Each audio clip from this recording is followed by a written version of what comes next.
Samantala, aprobado na ng House Committee on Basic Education and Culture ang panukala na huwag nang gawing mandatory ang senior high school sa bansa. Sa ilalim ng panukala, ang mga junior high school completers ay bibigyan ng dalawang opsyon na mamili sa dalawang education pathways. Para sa kabuuang detalye ng balita, sa report ni Judy Ann Placedes. Inaprubahan na ng House Committee on Basic Education and Culture ang panukala na wag nang gawing mandatory ang pagkuha ng senior high school. Ang naturang substitute bill ng Education Pathway Act ang mag-aamyenda sa K-12 Basic Education Program. Sa ilalim ng panukala, ang mga junior high school completers ay bibigyan ng opsyon na mamili sa dalawang education pathways.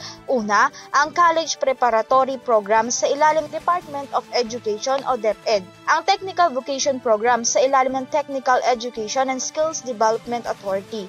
Ang mga nais na makapagkolehiyo lamang ang kukuha ng College Preparatory Program o yung 2 taong senior high school. Sa kasalukuyan kasi, lahat na nagtapos ng junior high school ay kailangan kumuha ng senior high school upang makatanggap ng high school diploma. Binigyan naman ng komite ang mga stakeholders ng 1 linggo para makapagsumite ng kanilang mga position paper bago maging pinal ang bersyon ng panukala na iaakyat sa plenaryo. Para sa EuroTV News, Judy Ann Placedes sumasaludo sa bawat Pilipino.